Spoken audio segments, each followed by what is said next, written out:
Ito sa pulong sa Ginoo. Sa di pa ko magsugod siguro magbumusta sa siguro ko sa matag-usa na to. Sugod sa inyo yan sa inyo. Kasi sa Sa ako apod no may udto na tong tanan dahil pasalamatan akong Ginoo sa pagkamaayo ng nata naghiusan ako sa pag rescue sa iyang pulong pagabas kanana ang pag-care group.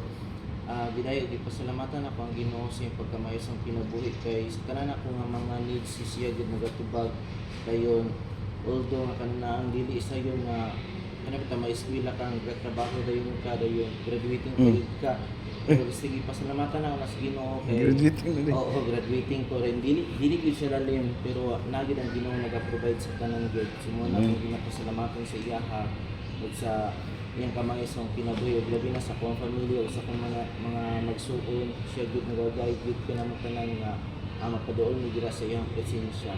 Dayon labi na sa pagtrabaho, pasalamatan akong Ginoo kay siya kanuday naga-protection ug uban ka namong tanan nga mga isip ka uban sa trabaho ginay pagsunod ka na kananin.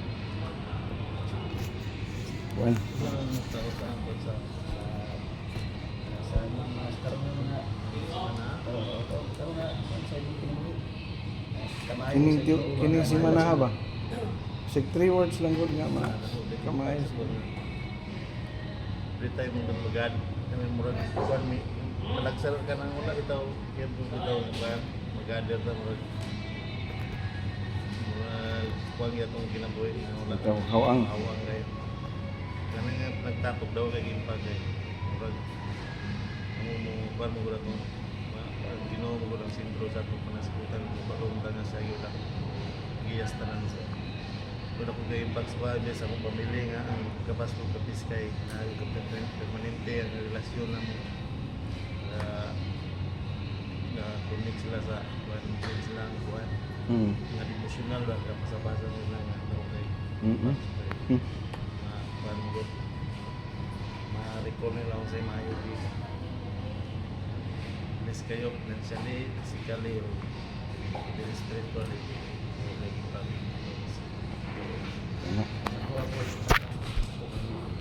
salamat daw sa inyo kay sa kinabuhi sa mga mga sa mga panginabuhi tagat daw pero magkampo lagi kanya bayo patinga lang nga maabot sa mga panalangin Ginoo. kaya kaya mga panalangin sa iyang protection sa mga pagbiyahe mga sa mga trabaho dili kay usamig tanan nga wala nagkakuha ng mga kulian tabo sa mga pagpanabaho kasi salamat ko nga siya kanunay ang nagbanggiyan sa pagbiyahe kanunay duwa ng pamilya ko walang sagdi sa matag at daw bagay sa kabulan walang kulian niya ako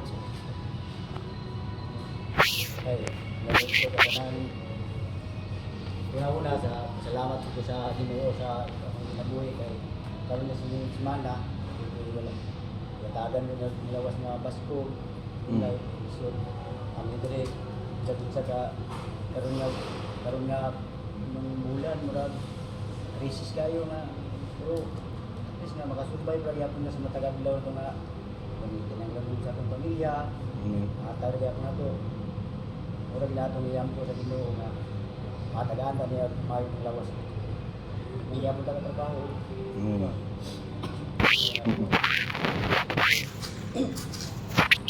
salamat ano duha nga USD nga duha kay ako graduate Uy, ito gud.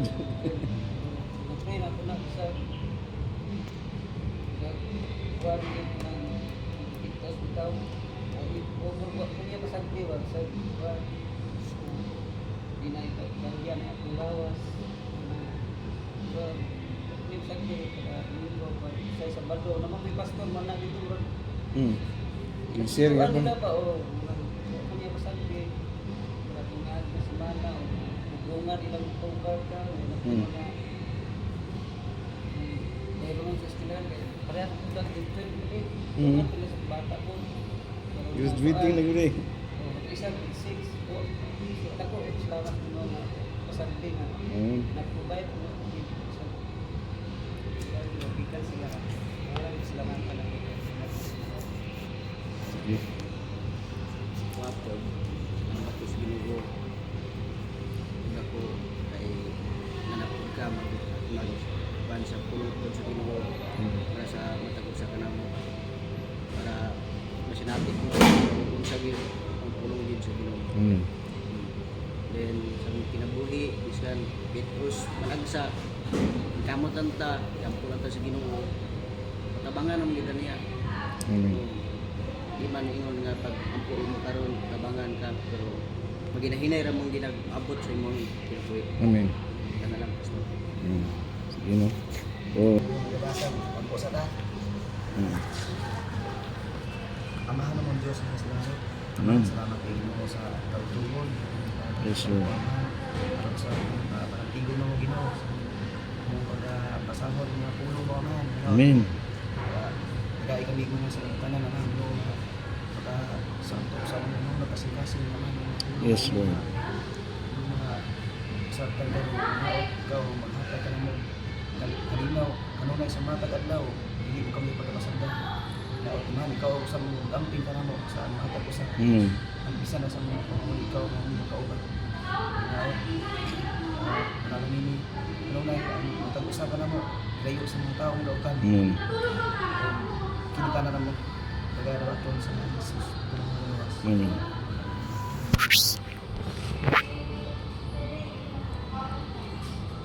Yun ang pagkabasawa ko hindi rin makita sa Panoteo 16. Ano ba siguro si Tinapot sa Lipi. Kung ang imo nga pagkinabuhi, nagkapahimuot sa Ginoo, bisan ang imong mga kaaway, mahimo imong higala. Mas maayo ang juntay bahandi nga pagabo batunan sa matarong nga paagi kaysa daghang nga nakuha pinaagi sa limbong. Ikaw ang naglaraw apan ang Ginoo maoy nagiya kanimo sa imong pagbuhat niini. Una nabasa ko ang sabtan ko na nabasa ko ang imong pagkinabuhi ang imong pagkinabuhi nga magahimo sa Ginoo bisan bisan sa imong kaaway May mong higala. higala. Ang buti sa botri sa ang imong pagkinabuhi nga matarong bisan man ang nakabaton ka mga dito sa tagusa kauban apan og nakita nila nga ikaw nag-andam ka nagbago ang kinabuhi nakita nila nga sa imong pagkatao nga kapalo ka mo lumilong wala nga wala ka na nakita sa mga pagbuhat sa mga kalautan mahimo nga ang imong kaaway sa mga nga di ba uy dito na ako angay tulohan na awayon ayaw malikin nga tao dahil muna nga pagbuhat ay sa imong ayong buhat kapahimuot bisan sa imong kaaway mahimot imong kaaway pinaagi sa imong pagbuhat ay makarong kedua mas maayo ang hutay bandi nga nabatunan sa matarong ng pagi kaysa daghan nga nakuha pinaagi sa limbong bisan sa diay sa bisan og atong mga pag-income sa ato atong paginabuhi ato kung saan galing ang imong estilo sa imong kinabuhi na baka sa mga sa mga uma nga na sa pagkagagmay sa imong abot sa imong pagkinabuhi kung ang imong gibuhat pinaagi sa mga maayo nga matarong nga pamaagi o ikaw nagasulong kanong na iskulong sa Ginoo ay mo na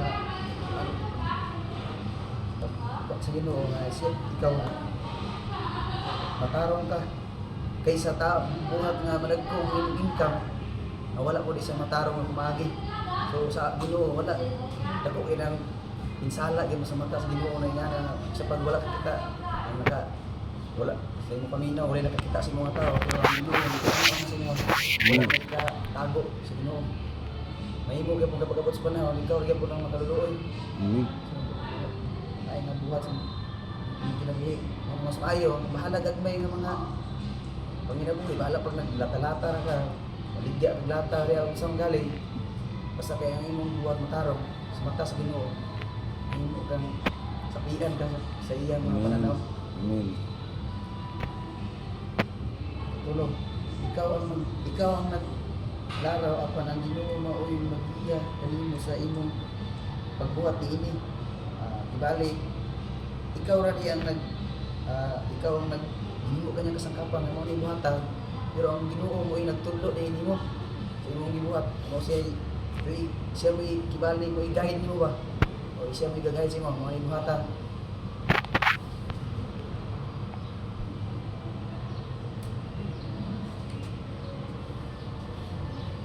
Igo ra gidita ng pasabot sa igo ra gidita yung gawa nagpugas ta ba, pero palagtan nagpugas ta.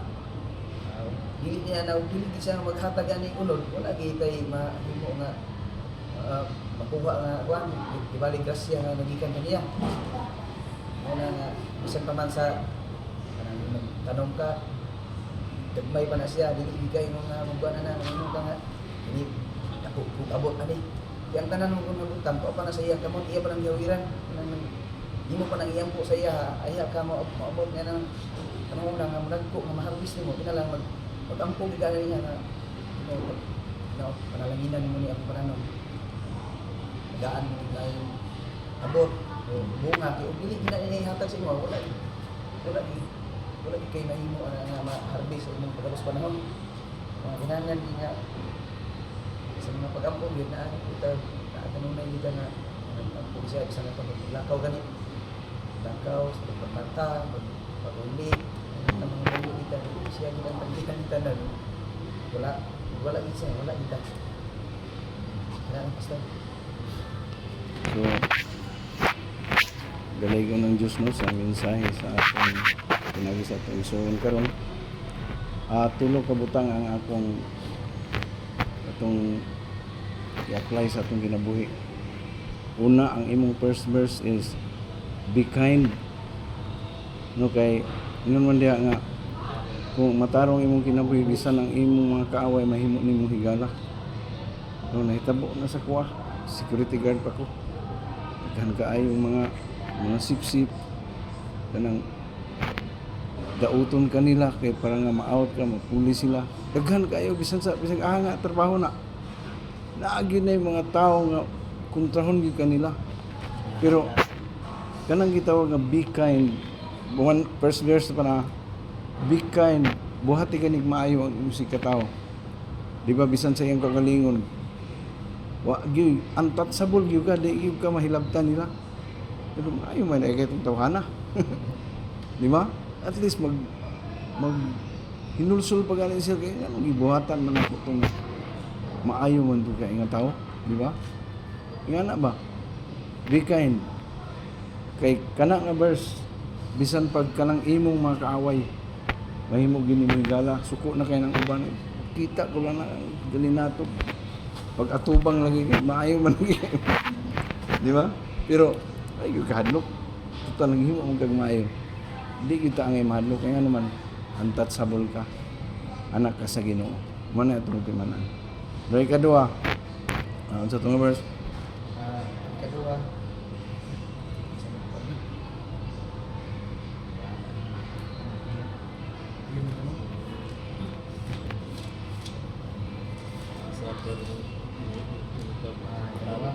Ha? mas maayo ang yutay bahandi nga nadapunan sa matarong nga paagi kaysa daghang nga nakuha pinaagi sa limbong. Kasabat na be contented. Kinahanglan mo kontento ka. Matong ingon ako sa inyo nga. Bisag unsay naa sa mo kontento ka gyud ayo gyud pag sige reklamo kay once ka reklamador ka unya maabot na ka sa kasilos makahimo na kag dautan. Di ba? Unya makapanglimbong ka, makapangawat ka kana may pinaka worst. Di ba? Kontento lang gyud ka. Lipay na ka, i-enjoy nimo imong life sa imong trabaho eh. Testing eh. I-enjoy. Kunya gamita ang kanang maayo nga attitude bitaw nga nindot kayo i-entertain nimo sa imong mga isikataw. Labi na gid sa mga customer malipay sa imo ang nagdumala. Ang nagmanage malipay mo. Kay naway mo kato si kuan ba, maayo tumo kuno. Wala man na sila sa atong aganon. Oh, di ba? Sa ato pa kinanglan yun nga kontento kita sa atong unsay naa sa tuwaron. Dili ta mo reklamo, di ba? Kumbaga, mo na ipakita nato sa atong isika, labi na gyud sa atong mga anak, sa atong pamilya. Kontento ta, tiyan, ay, mo ra ni ato, mo ra gini ato di ba? Kaya ang Dios na imong puno anak, no? Unsa man ang imong kinahanglan, basta layo lang ka sa mga tentasyon, likay lang ka sa mga pagpakasala, layo ka sa pagpanglimbong pamintaha sa imong isika tao, labi na gyud sa sakop sa imong panimalay, no? Panalanginan gyud ka sa Ginoo. No, ikatulo, believe in the process of God. No? Unsa na nga verse? Ikaw ang naglaraw apan ang Ginoo Mo. nagiya kanimo sa imong pagbuhat niini. Mo na nga saligan gini mo ang Ginoo sa tanan nimong buhaton. Kaya nga no, nagiingon sa Biblia sa Santiago, "Hoy buang, wa ka kabalo unsay mahitabo nimo mama, di ba? Waon ako ang imong kinabuhi."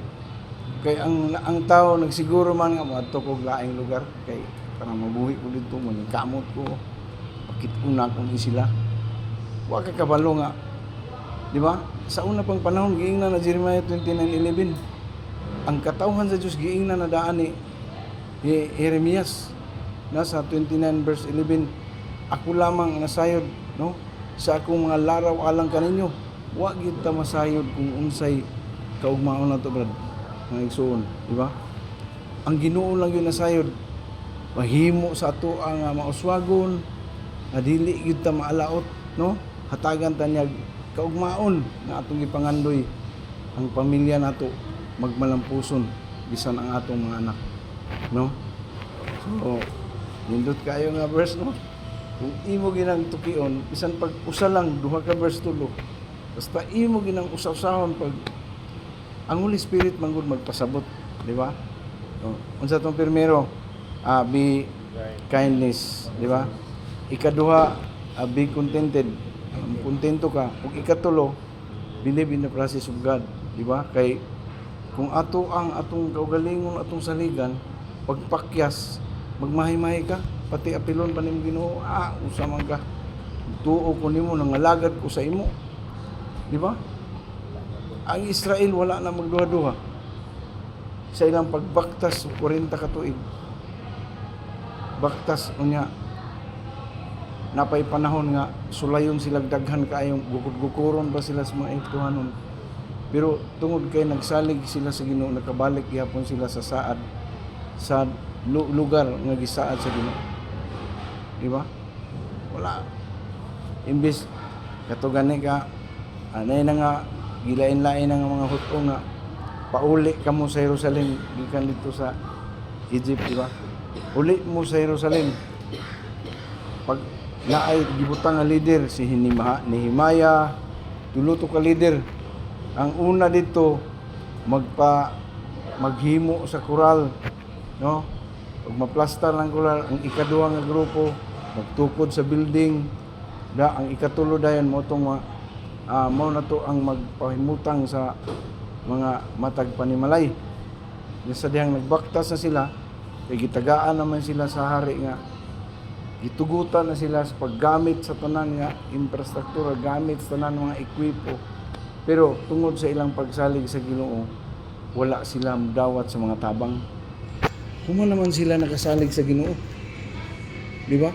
Ngunong maingon ba itong hari nga unsa man padalan ti kag mga escort, di ba, sa inyong pagbaktas dito pauli, ingon sila ayaw na lang, mahal nga hari, kay total tabangan man ni sa Dios, kubanan man nila. Dapat, no, kung gihatagan na ang hari na naghatag sa imong katungod nga, buhaton ninyo ang tanan, buhaton padaan pa nga escort, padaan tanan kagamitan tanan. Pero tungod sa ilang pagsalig, wala na sila mudawat. No? Saligan gyud nato ang proseso sa Ginoo kay mulampos gyud ta. Kay kung magsalig ta sa mga kanang example, ipadala ang hari og mga escort, wasin og dito sa dalan, sila na magbuot nato.